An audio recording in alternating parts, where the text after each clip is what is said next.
How's everyone doing? We got a special show tonight. We're going to be talking about an off-grid community in Northern Ontario, Canada. We have Anthony Barrett over here with us. Hey, Dave. How you doing, Anthony? Good, good. I just want to do a quick double check on how the audio and video is with folks here.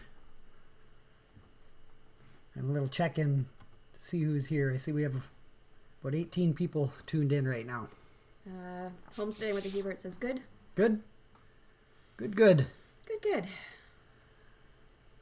So obviously not our usual live stream, live show night, but we wanted to start getting word out there about this project. So Anthony, tell us a little bit about you and the history of your off-grid dream projects in Ontario and beyond. Well, Ontario is big enough for me right now. Thanks a lot, Dave. Again, my name is Anthony Barrett. Definitely related to Dave here. And but yeah, about myself, I started in the environmental field at Niagara College back in the 90s. I developed a series of environmental courses, and which became the 2-year program at Niagara College. So I've been involved in the environmental movement for quite a while. And back in the early part of this century, I started developing the idea of a training center, an off-grid training center. And we built that in 2008 in the Niagara region. And so that was basically off-grid. It was built straw bale construction.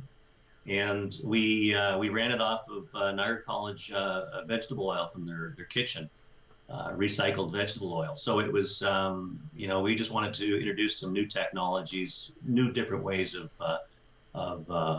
running the house. So we had in-floor heating, and we had the Welland River also going by the property. So we used a turbine to generate some power from the current going by. So we just wanted to, introduce that kind of technology to the general public.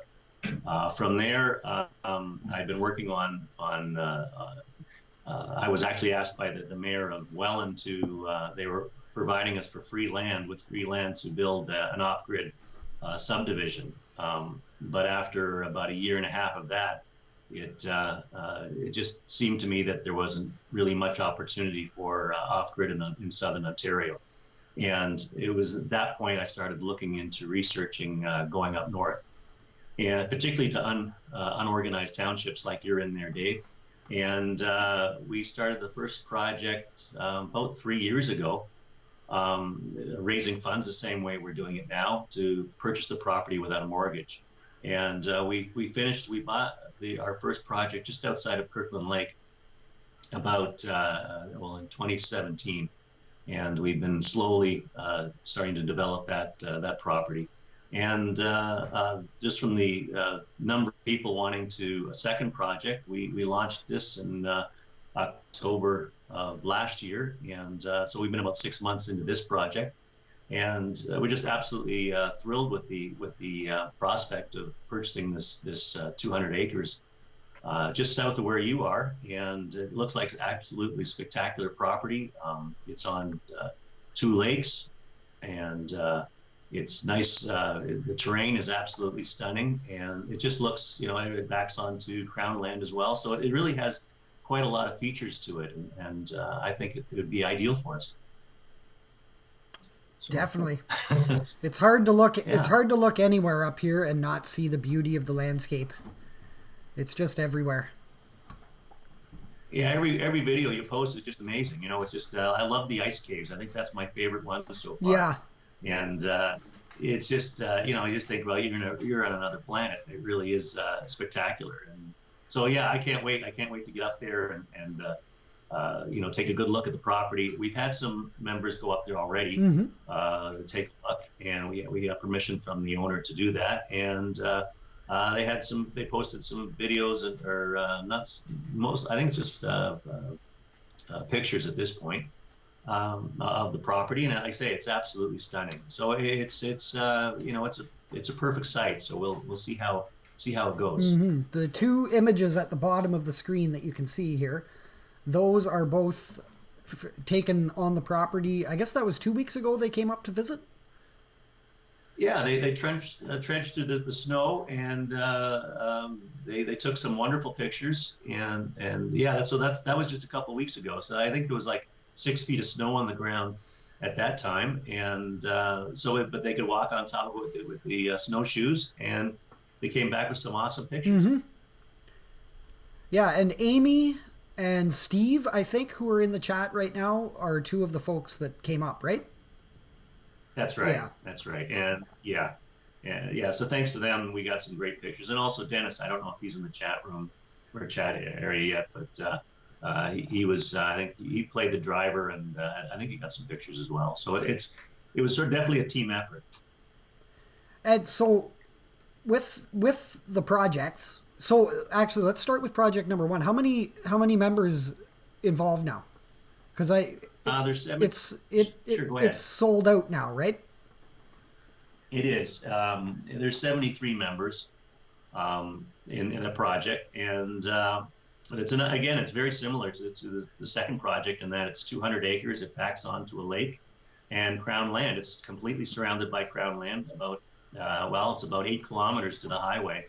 So and it goes back like thousands and thousands of acres of crown land on one of the well-traveled canoe routes to to James Bay. I mean, it's an amazing piece of property, and it's on the height of land. So everywhere our lake drains into James Bay, and everything south of our lake drains into the Great Lakes. So it's quite an amazing spot, and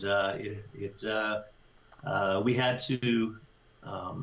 One of the challenges to project number one is that because there was an old logging road to get to the property, 8 kilometers long from the highway, and it hadn't been used in maybe 10, 20 years. And we had to basically go in and widen the road and get rid of all the potholes. And we actually the members had to, they actually built 2 bridges on the property. So a very ambitious group of people. We didn't go in with the same investment structure that number 2 is. So we sort of learned from number 1 in that we want to have funds available to bring contractors in and do a lot of the work if needs be. But the 100% of all 73 members voted to purchase the land. They knew the challenges. They've been on the site. We had 90 days to inspect the property before purchasing, so they all went up and to take a look at it. And so they knew the challenges of the road, and they 100% voted to say, yeah, let's do it. It's awesome. And they last year they repaired and improved 7 of the 8 kilometers road into. So now this spring we'll be looking at finishing off the last kilometer and going into the property and selecting or creating our lots. And so, like I say, this is a pretty exciting spring and summer for us. So that's sort of project one. We're meeting up in April in Hamilton to sort of make plans for the trip, and there'll be people up there from the time the snow's gone to the time the snow's back again. So working and just enjoying the property. It's very different from project 2 in that it's much more remote. There are very few people who fished on the lake. It's very pristine and absolutely beautiful spot. So it's about a half hour out of Kirkland Lake, north of Kirkland Lake. So and about an hour and a half out of Timmins. So like I say, it's Kirkland Lake's only about a population of 5,000 people. So like I say, it's quite remote compared to the Sioux location. So they each have their own advantages, and I guess one's a little more. Project 2 is maybe a little more densely populated, more accessible to the Sioux, that sort of thing. But it just depends. Again, the members in the end chose this lot or chose this property, and it's a beauty. It really is. Folks, there's questions starting to come in here now. We're just gonna go. We'll get to all these questions soon. One last question I had about this, Anthony, is what are people most curious about the project as a whole, the community aspect and all of that? Yeah, we've that's a good question. We've kind of left it kind of organic in that we've created a system where it's kind of easy in and easy out. It's easy to invest in the project, and it's easy to get out of the project by simply selling your license agreement to someone else. So it's if things don't work out in the end for some people,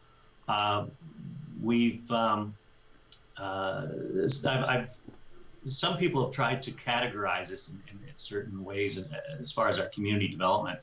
So some have called me a communist to do this kind of structure, and on the other side, I've been from the environmentalist side. I've been called an anarchist. So I mean, we're sort of all over the map as far as what people perceive. But in reality, I believe that it's open to all political stripes. I know there's just like when you're doing permaculture gardening, you want different types of plants in because they all complement each other and they all have a function and they all can work together.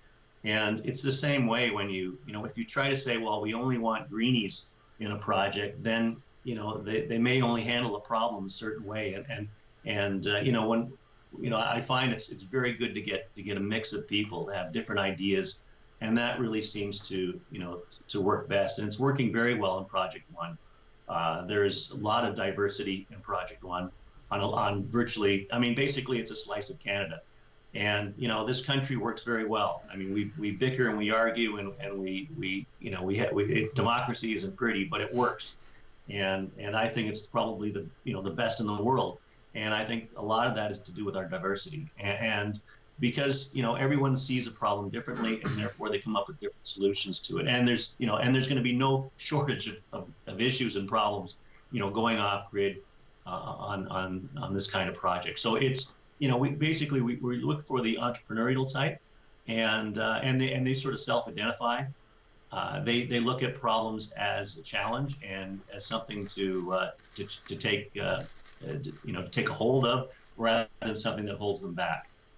So it's sort of a self-selection process, but at the end of the day, people who enjoy this and they stay, and they're committed to it, and we'll see how things develop. And I guess in a lot of ways it's a big experiment, but so's life, right? So And so, what are some of the basics of the project? Like, let's look at cost. What does it cost if you want to jump in as a member in this? What's the upfront cost? The cost is $2,400 for a half acre, for each half acre. And that also covers off the price of the land and also whatever development costs we incur based on the budget that we have. It changes, obviously, if we can get in at a lower price, then we'll have more budget money for development. If we get in, if it has to go to a higher price to purchase, then we'll have less development money. But it's certainly, we've certainly allowed, I think, enough to get our foot in the door and to create some basic infrastructure on the property. But again, it'll all depend on what the ultimate price is at the end. This is not, I find we're so used to being in a consumer world that we want all the answers now, and we won't make a decision until we have all the answers now. And we don't have all the answers now. This is, like I say, an entrepreneurial type of venture, and some people can live with that, some people can't, and so it is a. Like I say, it isn't for everyone, but for those who have been involved in it, the response has been extremely positive. Members, that originally everyone gets in because of the price. It's like we're like Costco, right? We're buying in bulk and then redistributing that back to the membership. and so they get this really discounted price for a lot, and everyone is sort of focused on that. But once they get together, they start to realize that's only half of it. The other half is the friendships and the community they build. We've had members now that who have actually formed businesses together on Project One. They've gone out and bought equipment together, and they're forming those bonds already. And in fact, they're forming bonds already just on Facebook. And I think some of your listeners right now, they're some of our members, and they're already starting to see the bonds of friendship starting to work out, starting to work together, going up as a group together to see the.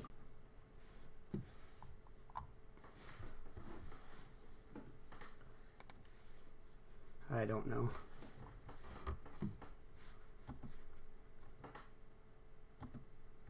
Are we back?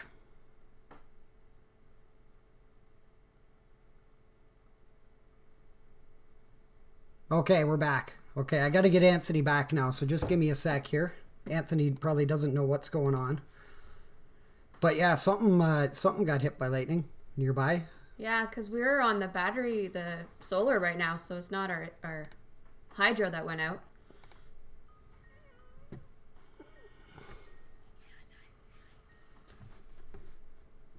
Hello. Okay. Something got hit by lightning here. Oh boy, you okay? Well, we're fine. Our power's still here. Just the internet service provider somehow. The cell tower got hit by, so we're just hotspotting off the phone now. So hopefully we're back.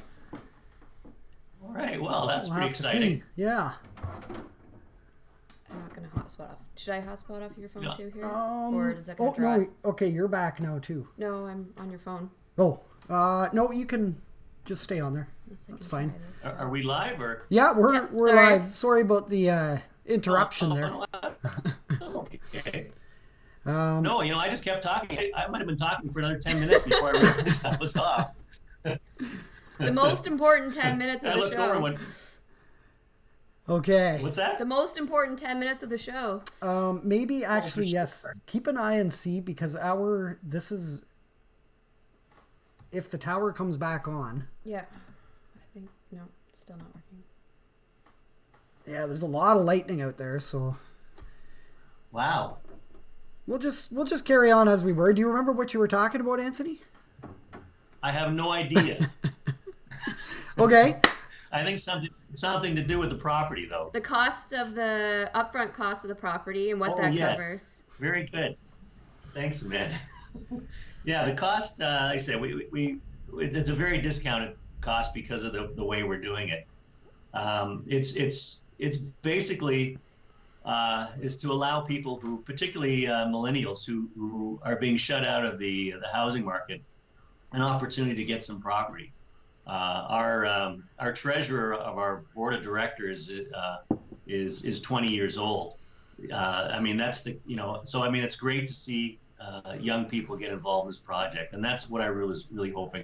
I didn't want to see this turn into a retirement village, Mm-hmm.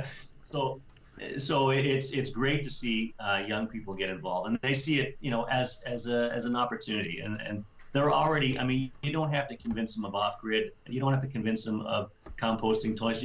They're all in. It's just they've been waiting for this kind of thing. That's the biggest response I get from people. Why is it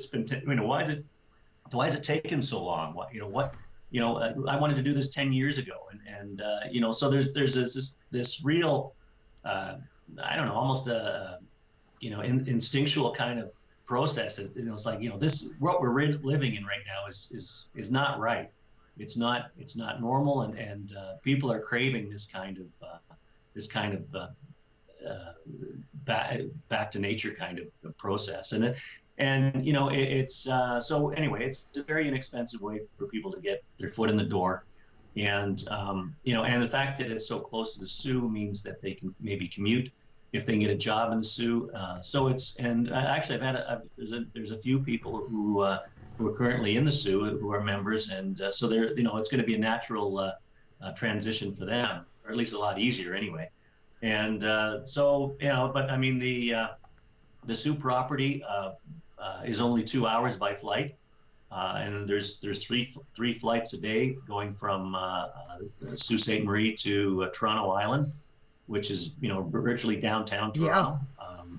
So it's for those who may want to have their foot in the door in the GTA and also up but live up north, it's pretty ideal. So it's an opportunity for people to get out of the matrix of Southern Ontario and start feeling a little bit free about how they live and how they're going to succeed in life. Mm-hmm. Because there's no rule book for them anymore. It's not like my dad's day or even my time where you work for a company for 50 years and you retire. I mean, by that, even by my employment, most of my employment has been through contract.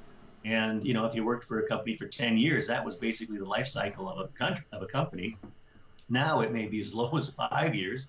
So I mean, people need flexibility. They need that kind of flexibility in their life. And the house situation in Southern Ontario, it's absolutely, well, as you know, it's horrible. So it's there's absolutely, I mean, we've just seen a budget go through at the federal level, and there's really not there's no real game plan.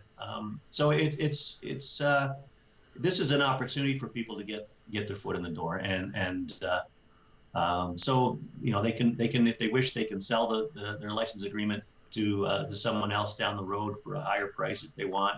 They can develop on the property. So they can put like a cabin on the property, that sort of thing. Some people are looking at straw bale. Some are looking at like a small earth ship. Some are looking at just a cabin, like a log cabin. It's different types of building materials that are accessible for people to do that. Of course, they do have to follow the code, the Ontario Building Code, but it's like I say, it's an easy way easier way perhaps than the typical kind of house investment. For sure. Mm-hmm. Yeah. Okay, so first question from one of the viewers here is, other than the purchase price, what costs are ongoing for common ground, taxes, etc.? Is it similar to a condo fee? Well, we've structured a $100 annual fee. That's to cover the taxes. The taxes are very low, though that may, as people put cabins up, that may change. So the taxes are generally very low on the property, about maybe 50 cents a half acre. So it's very, very minimal currently. It's the $100 is to cover ongoing expenses. Now there may be other expenses. I know, Dave, you were talking about it being closer to $200 for snow removal in the wintertime. So there's all sorts. There may be other expenses that for those living year round may have to incur. So it's again, but right now we're looking at about $100 per member fee, which in this case would probably be around 75 members, like the first one, 73, 75 members. So it'd be about $7,500 available, new cash coming in, on top of the development costs that we'll be developing right now, which could be we've set aside about $200,000 for various costs. So, but again, depending on what we purchase the price of what we purchased the land for, that may change. So it's there's I think that sort of answers the question. Mm-hmm. I had another one that came up in here. Someone was asking on the Facebook if it was a lease or you own the land, and I think you might have already answered that, but if you want to touch on that. Well, actually, that's I mean, Dave, you were asking earlier about the biggest questions. That's probably the biggest question for most people, is that, how is it legally structured? And first of all, it's we are we are a not-for-profit corporation. Our legal name is Boreal Forest OffGrid Association, and we are set up as a members association. And there is a planning board in Algoma, and we would be applying as a resort, private commercial resort. It's probably the closest thing that resembles a project that we're doing. So in this case, the deed is actually with the corporation, which everyone is a member, and everyone who has a license agreement gets a vote on the board, and the corporation then grants a license agreement to individual members for their lots. These license agreements are permanent. They are irrevocable, and so because there's no mortgage on the property, so we buy the property outright, and it is your property. It's private property. No one will be allowed on the property without your permission. You can sell it at any time you want. You can sell it to whoever you want at any price you want. And this license agreement, it's set up like a franchise, in that you own the license for that lot, and we identify the lot through GPS coordinates, and that is your lot. So you don't get a deed because the deed stays with the corporation, but you are a member of the corporation, and you also are part owner of the 70 or 80 common acres that will be on the property as well. So it's not just your lot; it's also the common use of the property as well, the common area, which might include some beach or some lakefront space. I mean, we need everyone has access. Will have access to both lakes and also the crown land. So that's in our license agreement. It is non-revocable. We cannot take the land from you for any reason. It is your land. So that's the linchpin of the. There's no ongoing fees like you would in a lease. There's no annual renewal fees, anything like that. It's a one-time license agreement from the when we purchase the property based on the member's investment. So it's a very they can put it in their will if they want and pass it on to the next generation. So it's the closest we could get through our lawyer to design a property that gives them the same rights as the deed. I mean, but again, some people can live with that, some people can't.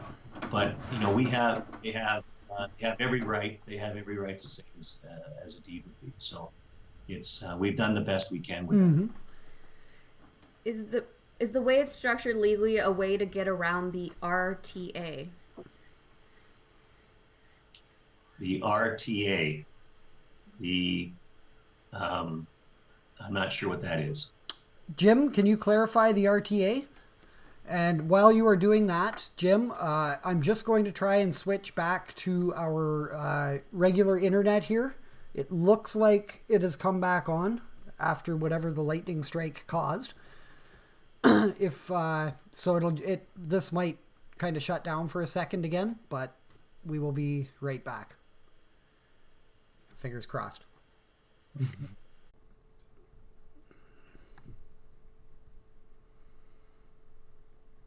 We might be back, folks. Not sure. If we are, it's only for a minute.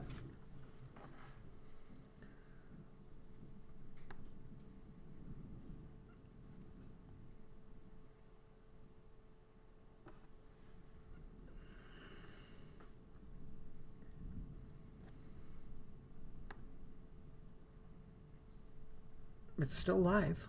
How are we still live? Because it was unable to...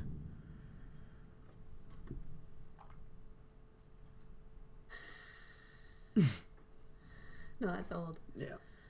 That's for... Oh! We are back. Okay. Weird. We are back.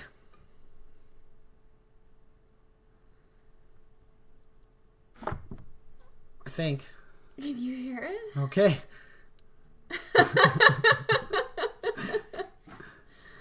Oh no. Should we get Anthony back? Is anybody still here? Yeah. Okay, we'll try and get Anthony back here.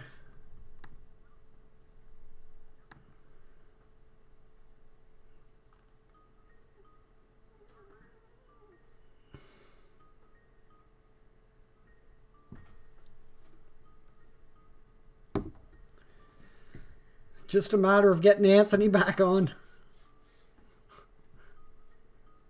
It's not working. Hello? We got it back, Oh, Anthony. no. Oh. So what do you want to do? Well, we've still got a few folks, almost 20 folks watching. really? Yeah, Really? so they kept chatting there. Why is mine not going? Oh my goodness. Okay, I just sort of took everything down, but that's okay. Yeah, just I'm still. just flip your phone sideways, and there we go. There we go. We can at All least. right, let me just back up again. All right. Well, if you got folks there, we might as well keep going, right? Yeah. Okay. How's that?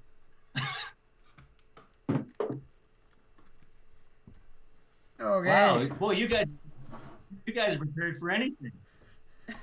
I don't even know. I don't know how it. I don't know. But it's life in the north. Unfortunately, it's pretty dark on our. On our screen. There you go. Well, I just turn that on something light. Oh yeah, we can do that. Okay. Wow. I'm glad you folks decided to stick with us. Because we're back. Hey, let me just.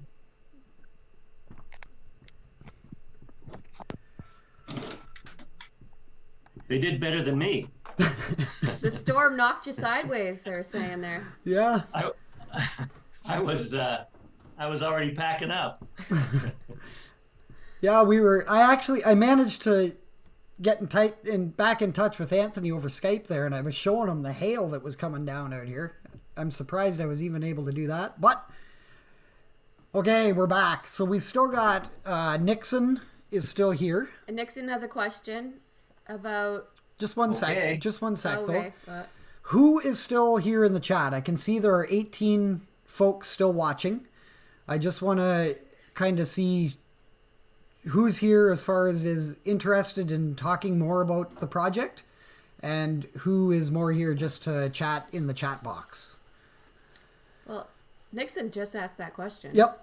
So I just wanted to say that though. But so Nixon asks, it says it will raise the price, so it's a new price, $3,400. So Anthony, maybe if you kind of backtrack on that question a little bit to where that question is coming from about the price change after purchase. Okay, that's a good question. It's the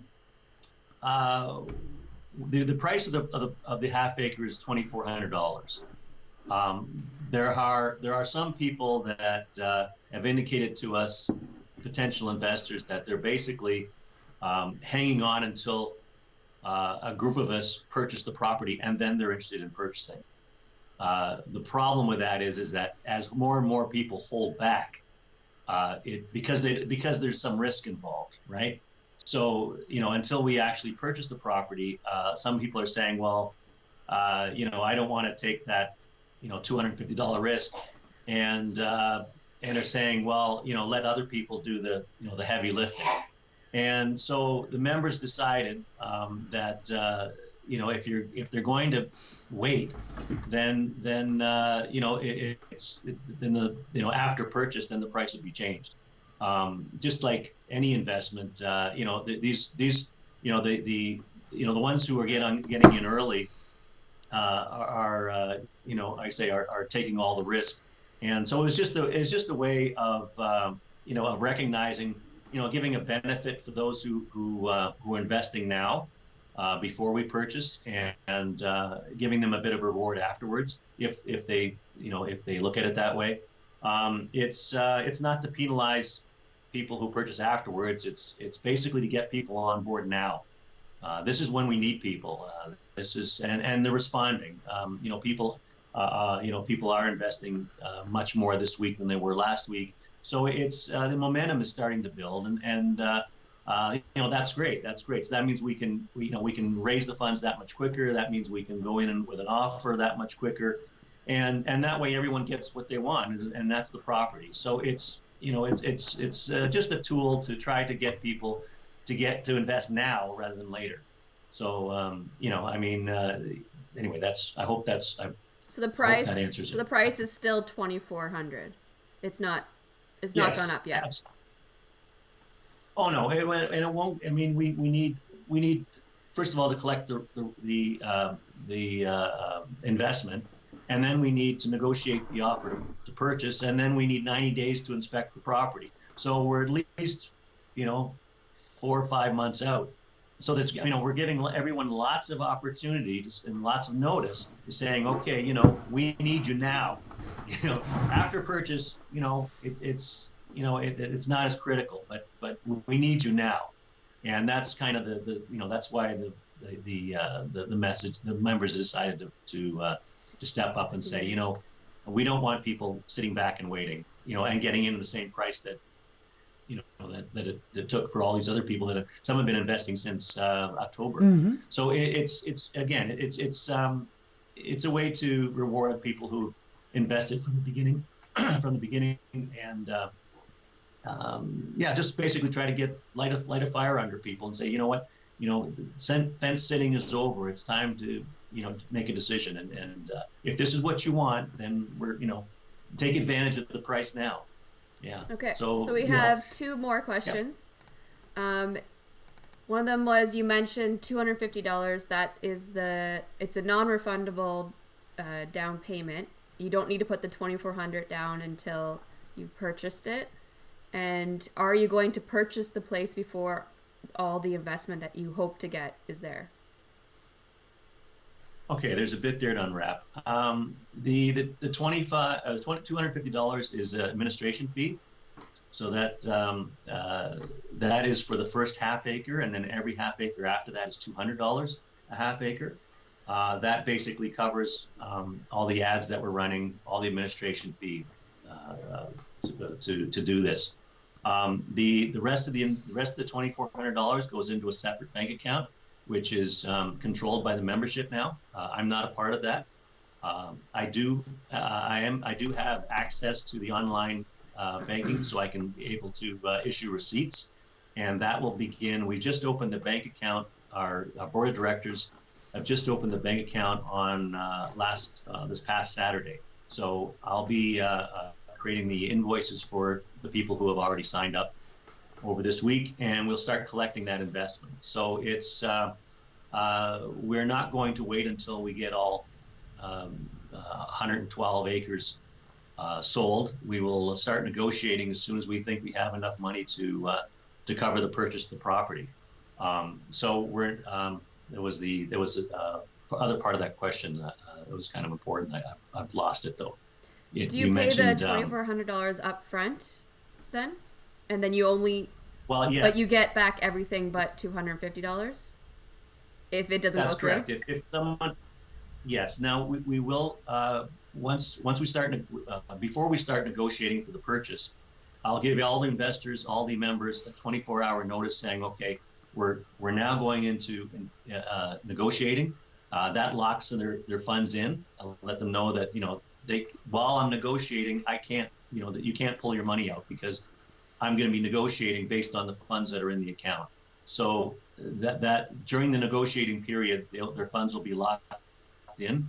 If we're unsuccessful with our bid to purchase, then we will unlock the funds, and they can if they want out at that time, they can ask for their funds back. Or the other option is we purchase the property. And again, it would only be an offer. We would still have a 90-day inspection of the property, and then a member's vote determining whether or not we actually purchase. So it's that's sort of the process. But we don't. We need the funds up in the bank account to be able to negotiate. So it's and again, I don't have control over that. It's the money. The way we've set up the bank account is that there's our three board of directors each have to sign a check to release funds. There's no access to funds through the online banking. There's no transfer of funds. I don't have access to it. I'm not a board of directors, so it's I just simply be able to view the payments that are coming in and out, going in, because there'll be a payment to a deposit when we actually negotiate the deal, There'll be a payment for the lawyer to investigate the property and do his due diligence on the property, and then again the final payment for the property. So there'll be about 3 or 4 different checks going out from the account. But again, it's all check driven. No one has a bank card. So we've done this from the first project, and it worked extremely well. And we still have a bank account left over from the first project, and funds are secure when there's 3 different people who didn't know each other before the project being the signing officer. So it's been working out quite well. Okay, so we have a few more questions here. Jason, just quickly to answer point number 3, that is in the works, website and all of that stuff. But question number 1 from Jason, what are the major advantages of joining this group as opposed to buying one's own unorganized township property, barring the costs? Okay, good question. I think one of the key elements is that we're going in as a community. We're going in as a group, and there's so much. The learning curve on this, going in as trying to build an off-grid community is pretty steep. And not everyone is going to have all the skills. So by coming in as a group, we can share each other's skills and resources.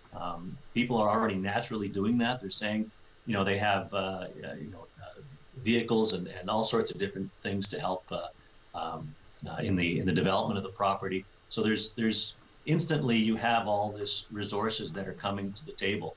That's something that you don't necessarily have on your own. Also, I think if you're going to buy a piece of property, it's going to be substantially more money. It's basic, this again, we have this particular property is only about 30 minutes from Sault Ste. Marie, and it backs onto 2 lakes, and it has, also access to Crown land, which is beside Crown land. So there's a lot of attributes to this particular property, and to try to compare it with some other property, farther up north with less services available, but I think it would be considerably higher in price. And again, being able to have access to all these neighbors instantly is I think is a big asset. The second question from the same person is, what are the expectations of an investor aside from fees? What if I invest but don't plan on moving to the property for a few years? That's perfectly fine. We have some people that may want to look at this as an investment. Certainly that's been the case in Project 1. Again, that's why we have our development costs, so that if there isn't enough, if some people want to actually be involved in the development, others don't want to be. That's why we have a fund. We have for contractors and to come in and do the work that the members want to do, whether that be putting in a parking lot or that type of thing for the group vehicles, or road development. So there's different aspects that someone, if someone wants to do it, they're able to do it, and if they're, if they just want to invest, they can do that as well. Some people want to use it as a summer vacation. Some people want to live there all year round. So it's, there maybe only be, a dozen people that actually want to live there all year round, and that's fine. That's fine. Obviously, they'll have their own challenges and their own budget for, for like snow removal and things like that. But it is flexible in the use of the property as well. There was a question about a bridge on there, Dave. Yeah, actually, Jim was asking about what services are generally provided with the we'll just kind of term it the condo type fee. So garbage collection, things like that. There isn't really that kind of thing up here, but what can people expect in that fee? $100? Is it a year or a month? It must be a year. It's a year. It's a year, and again, that's basically for the membership fee. So there may be there may be other fees depending on if if there's people that want to be there year round and they require, like say, snow removal, they may want to pitch together to pay for that extra cost. While people who are just looking at an investment or just going to the property during the summertime, they're just paying that $100 membership fee. There is out of that will come paying the taxes.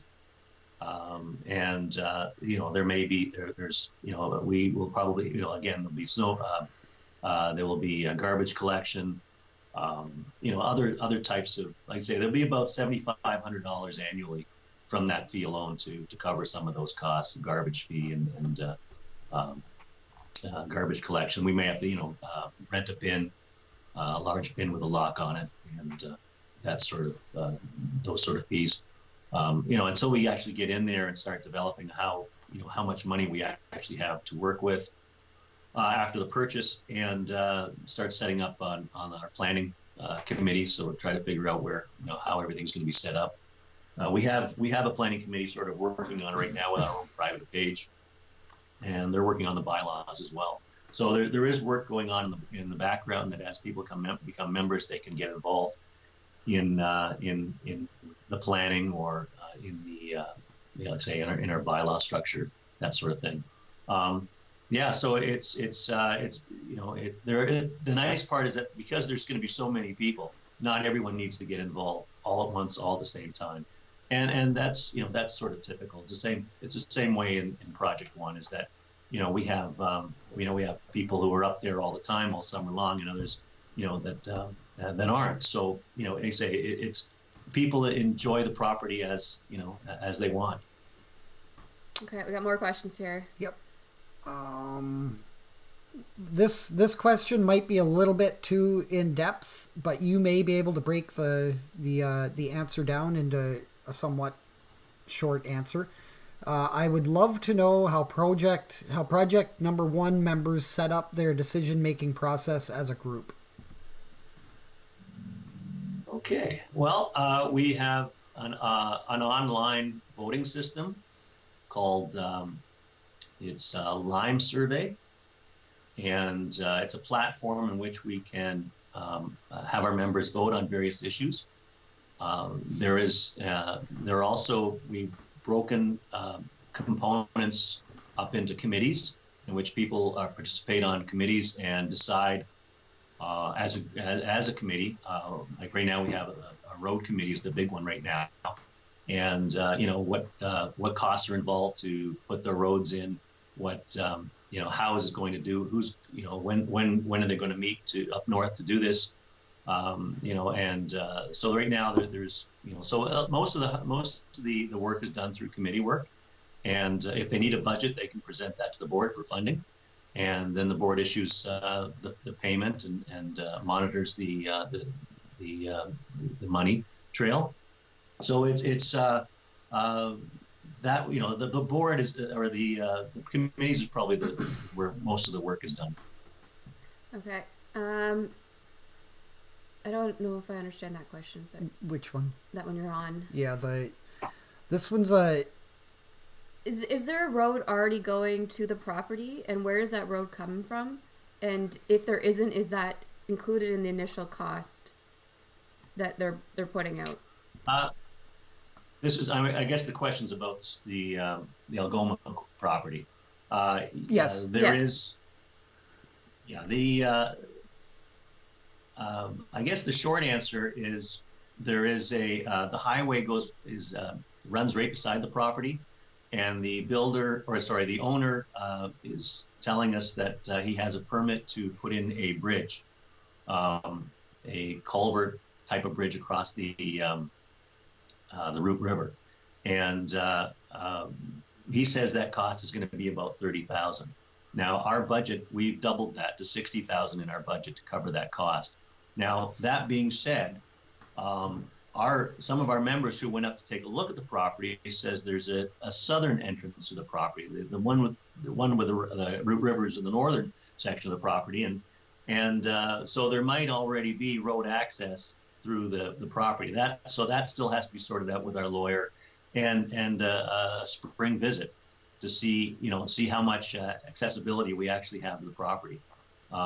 The southern section is very rugged, very hilly, and the northern section I think is a little flatter. So the bridge may be the best option. These are things that we'll have to look at, and we'll probably hire. I imagine we'll hire a contractor to do the work, and we won't do that ourselves. So we'll make sure it's done right, and so that if we have to go the bridge route, then we will. Like I say, we've doubled the budget on that one. So again, everything is covered under that $2,400 half-acre fee. Okay. But that's only if you have all the investors to start. Yes. The first right now we're just trying to purchase the property, so we'll keep selling the half acres until we have a budget that can, basically we're selling 112 of the 198 acres. So when we get to that point, we'll be able to, that will be the budget that we have to work with. So we have to work within that budget period, and whatever that's basically what we have for development. Okay. What is the minimum? So for the other property, which you might apply to this one, what is the minimum vote? Is it 51% for something to go through? Well, the members, the members decided that, and it's 75%. So they wanted a very high percentage. The problem is that everyone gets very, very excited at the beginning, and everyone participates in the vote. But over time, fewer and fewer people, they get tired of voting. I don't know. It's similar to our local politics, but it's so it's harder to get the 75% base sometimes on decisions. So we may have to lower that. There's a suggestion to maybe lower it to 55%, but that's right now it's staying at 75. We are meeting. Project One is meeting as a group in April 6th, and so those we might be discussing those issues. But currently it's 75%, which is good if everyone votes, because then you got that nice lump of people, yeah. But it's we'll see. I kind of like 55%, just because that way things can get done rather quickly. But yeah, we send out a survey on a questionnaire, a vote on this Lime survey, and it's really it's just another software package platform that allows you to do that. It's all secured, it can't be tampered with, and then the results go back to the membership, so they see within the time period that we've allowed to vote to see what the results are. So it's all this technology is pretty handy. So they don't have to be we don't have to be all together in a room. I'm just gonna pop a map up here that I forgot that I brought into the program here, just showing. So down at the bottom is Sault Ste. Marie, Ontario. At the very bottom, Sault Ste. Marie, United States, actually. On the other side of the river there. Yeah, and the little red icon is roughly where the property is. So I know we didn't, we kind of forgot to bring this up for folks that aren't sure where the heck we're talking about here. But Anthony, as far as developing the property, things like sewage and septic, hydro services, water services, things like that. This property is looking to be developed entirely off grid. Am I correct on that? That's correct. There'll be no septic. We'll be using compost toilets only, and that's in our bylaws.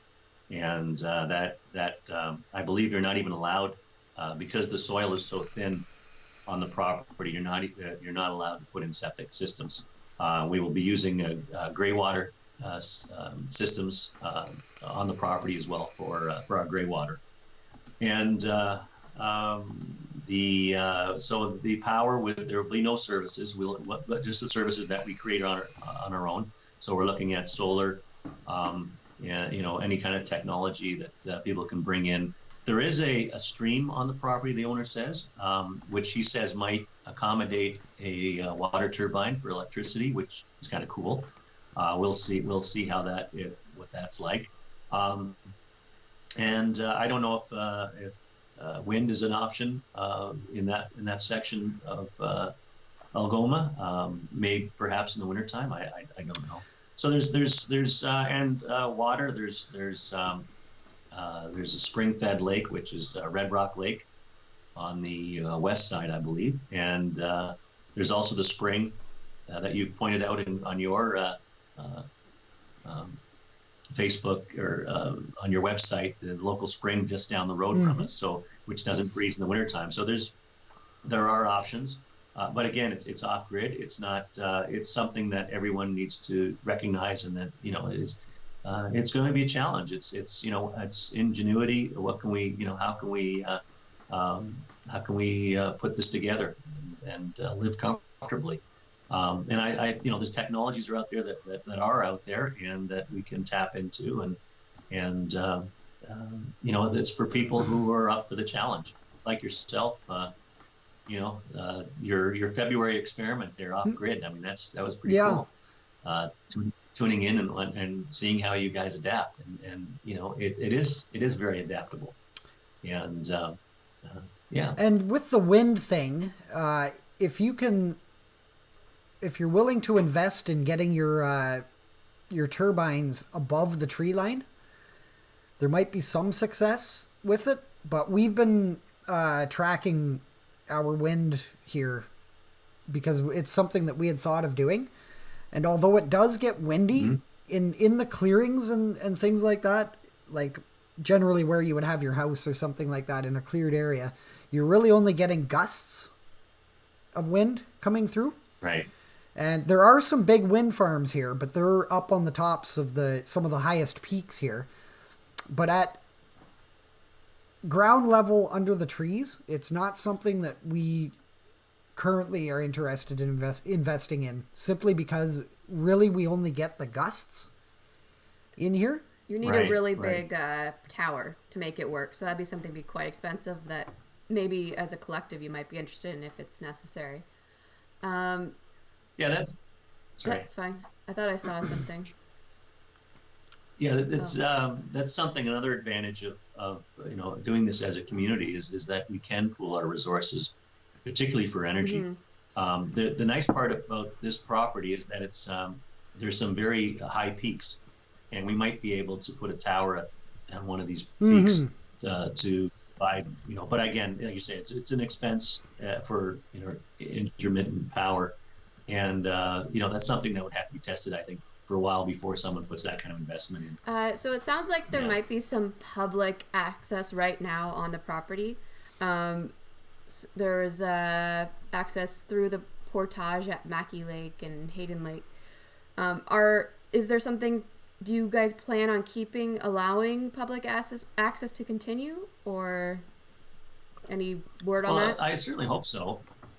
I certainly hope so. Most people are okay. Most of the members that I've talked to about that, they seem to be okay with it. They want, especially the canoe routes through from one lake to another. Those are things. I mean, we want to be able to, we're creating a community on this property, but we have a larger community around us, and we have to be aware of that, and that they've been using the property as kind of a playground for forever.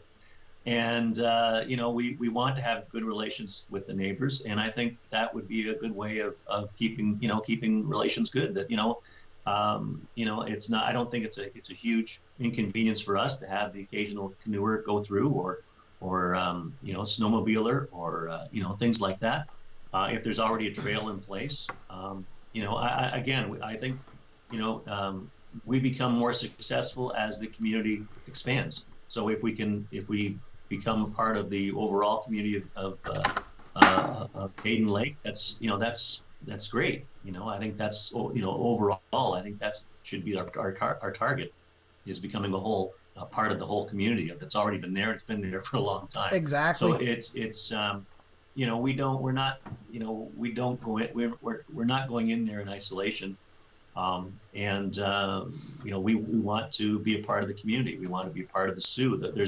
There's two farmers markets in Sault Ste. Marie, so I think there's a lot of opportunity for networking, and for yourself. There's already a number of people who contacted me in the local area that want to network with our people. So I think it's all about building community, and it isn't just with us. It's with the existing community that's already there, for sure. Saw a couple other things coming through here. It's almost 8:30.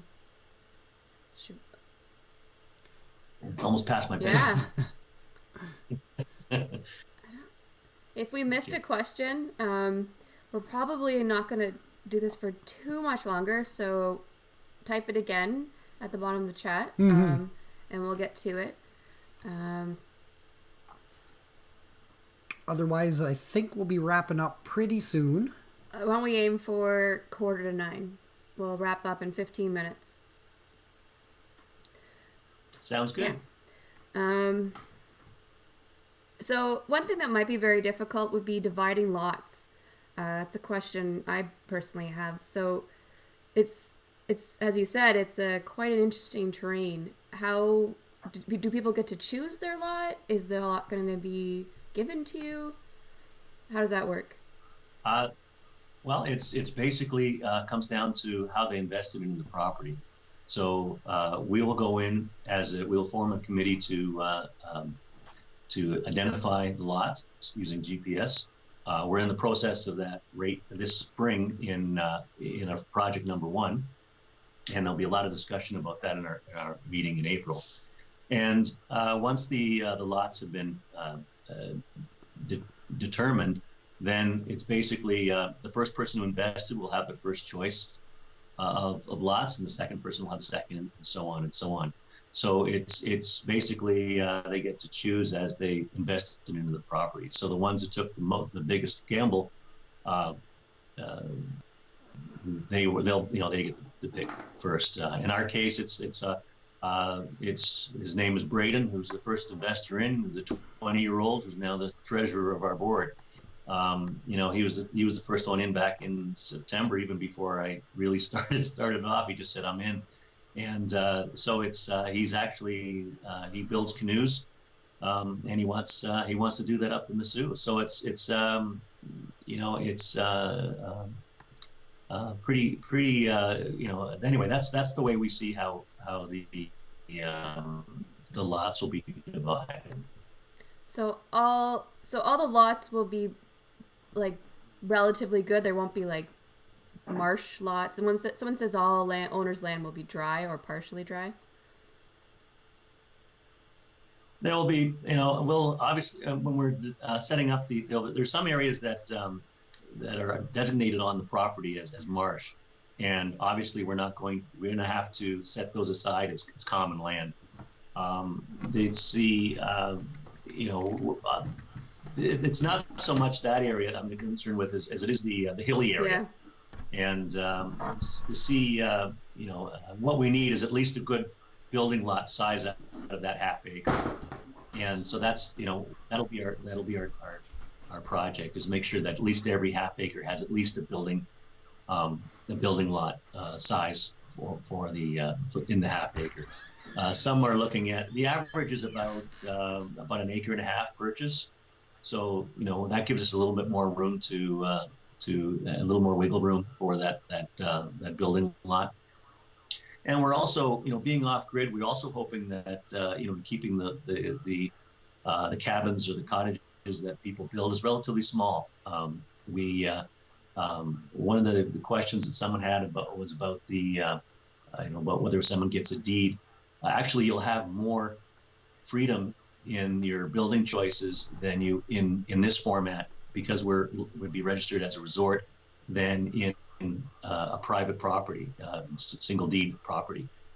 The planning board gives us more leeway in building small, energy efficient cottages. So that's what I'm sort of hoping that we'll gear to, is that keeping it relatively small, and then it's easier to heat. It's just smaller footprint, and I think it's just overall it's more manageable.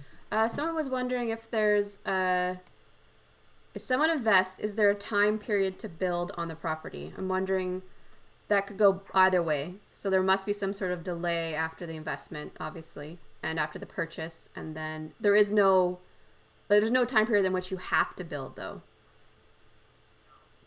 No, it's we're not restricted in that at all. Some may want to camp on it. They want to put up a tent.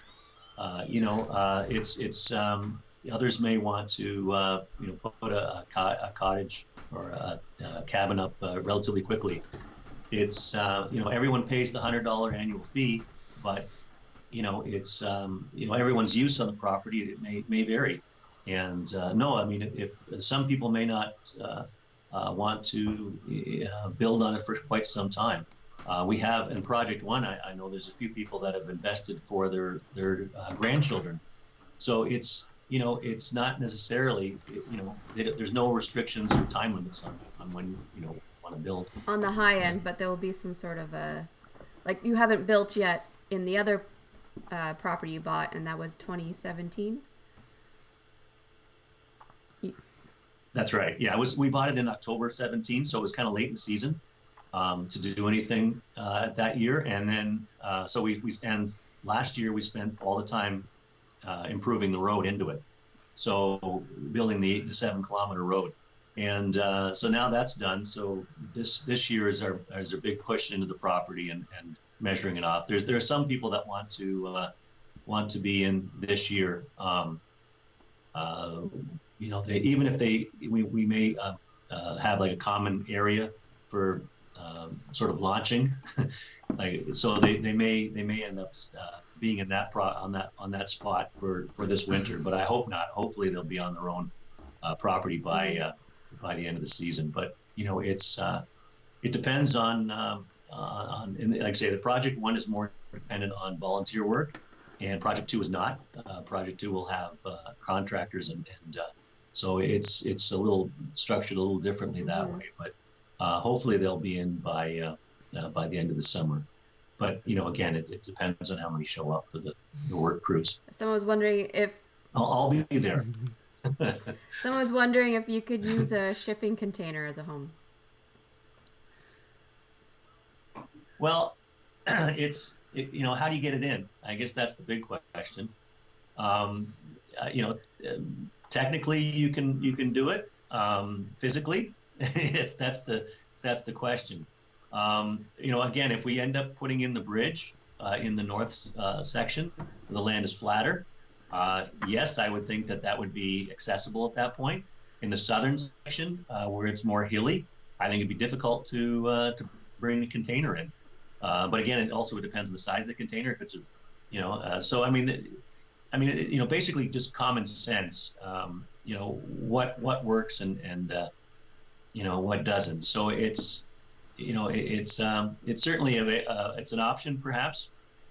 I think it's a bit of a challenge, particularly in the southern end. But unless they get it right, right as soon as you walk in the southern end, that they take that property on the ends. I mean that could be an option, but it really comes down to the physicality of the project. I haven't seen any questions pop up right away. Is there anything that you want to finish off with? Is there anything that you want to say as we close up? I think it's just that that anyone who gets involved sees this as an adventure, and if you're the type of personality that gets stressed out, facing a particular problem, then this probably isn't for you. If you see this, as an adventure, and you like challenges and you like working together in a team and solving problems and getting things done, then this probably is for you. And I think most people know what kind of type of personality they are, and so that's basically the thing is that this can be very fun, and it's there's no mad rush to get in and build. Enjoy the property. You just get in. If you don't like it, then you just sell it. We have a waiting list for Project One. for people to get in, and it's so it's easy to get out if people want to sell. And no one has ever sold less than what they purchased the property for. No one, not so but some people, they decide, well, you know what, I've decided I'm not going to use the property, so they sell it. But it's they have that choice, and it's the same thing. So if people aren't going, I mean, the main thing is enjoyment. Have fun, enjoyment. And if this sounds like something that is up some people's alley, then great, and those are the people that we want to attract. Okay. So to answer your question, Nixon, I'm pretty sure there's no sewage allowed. Water allowed. That's a regulatory thing with the government. For Kayla, I think they were talking about for generators and loud stuff like that. The members might vote on that. I am assuming whether or not that would be allowed. I'm assuming you need a generator. Well, generators. Yeah, if we haven't closed off generators. If that's what someone, if that, it's just in the beginning, it's going to be, I say, more challenging than others, and a generator may be the way to go for some. We certainly would be happier, more like solar technology. So it's but I mean, if people are finding that it's not enough power over the wintertime, particularly the people who plan on being there year round, I mean, those are necessities, and I don't see, I mean, it's not in the bylaws to ban that right now, and I think that's, like I say, it's probably a necessity for at least for the first few years, especially when you're building. And what if someone wanted to start a business on their parcel of land? And let's consider that even like Airbnb kind of thing. Yeah, we want to encourage people to be able to have an income. We want people to use the land. We want people to be able to stay up there as long as possible. And if some of them can create a business on the property, we've identified that in the first project, and the membership is allowing that use. And again, we are zoned as a commercial resort, so there is that possibility. If somebody wants to use the land in that way, but it's certainly doable. Okay. Did we miss any in there? I don't think so. I don't think we did. Last chance, folks. We got to let Anthony go to bed. Mm-hmm. He's probably been up all day. I'm actually okay. I work midnights for the folks that don't know. But anyway, yeah, it's my weekend. So so I'm fine. We are still here, Jay. We managed to sneak around the lightning strike somehow. Took us a little while, but yeah, we figured it out. That's amazing. Yeah, the hail that was coming down, it was just crazy. And the lightning, so weird for this time of year here. Mm-hmm. So folks, don't expect weird lightning and hailstorms to be a regular thing in March. No, up here. Yeah. Huh. And we have great internet here. I'm not too sure what the internet will be like where you guys are. Mm-hmm. But there's a tower just maybe 10 kilometers as the crows flies from us, so that's been very helpful. Yeah, you're out in this area. You're limited to ExploreNet and a new company that has just come in called FlyPoint. FlyPoint's really new, so I've been watching chat about FlyPoint, and it seems to be like any other internet service provider. Some people complain, some people love it. There's a question, Kayla. I think this has been answered, but it's the min free is $250 for the first acre, and then half acre, and then $200 for each additional half acre. That's correct. And that is inside the 2,400, or is that addition? Okay. It is. It's inside. No, it's inside. Yeah. So it's and we have a national ad on Land Watch. We are also on ecoproperty.ca and Kijiji as well. So we have a fair amount of advertising going on for the project. So anyone who goes on Land Watch and looks for property for sale in Canada, ours comes up on the first page. So we've noticed a considerable increase in requests for information since we did that last week. So it's, like I say, things are starting. We're starting to build up momentum, and but it's been about 6 months to create excitement, and I think it's as we get a little closer each week, we seem to get a little closer and a little closer, and hopefully we'll get a shot at purchasing the property. But yeah, it's like I say, it's an adventure, and it's we'll just have to wait and see how it all plays out. Okay, that's a good way to end it up then. Yeah, I think so. As an adventure. Absolutely. Oh, last question, sorry. If an owner owns more than one Okay. half acre, is it still one member or multiple? Do you have a membership vote? It's You still only one have one member. membership vote. That's correct. So we have, regardless of the number of half acres they have, they have one vote. One member, And one vote. It's one member, one vote. It's based on their license agreement, and the license agreement some will have half acres, some will have. I think the largest we have right now is 8 acres. So it's, but again, it's just one vote, and that's something that's in our license agreement. It cannot be changed, and so it gives everyone I think, but the upside for the larger acre person member is the fact that they're only paying that $100 annual fee. They're still paying that. They're not paying $100 per half acre. They're paying $100 per membership. So it's a kind of a trade-off that they, but again, it's worked very well. I had 0 complaints from Project One on this system, and it seems to, people are happy to get a vote, and regardless of the size of property they have, and it's been working. It's been working out well so far. That method is definitely, in my experience, in being a member of a cooperative and in numerous different types of cooperatives, the one member, one vote method is definitely the democratic way to go. It's not based on shares per se. That's right. There's no shares in this. They get their lots. They get their license agreement for, like, say, the exact location of their lot. It's not into a shares like a co-op, but it is set up one member, one vote, just like that part of a co-op. Mm-hmm. Yeah. Okay then. Yeah.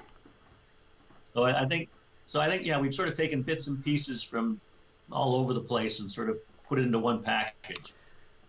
So Jay, we did discuss the road fees and maintaining the road, and that's included in the annual. There's an annual dollar figure that gets put into the pot to take care of things like that. I thought we were done. And we've also allocated like $100,000 for road development as well in the initial budget. So and again, depending on we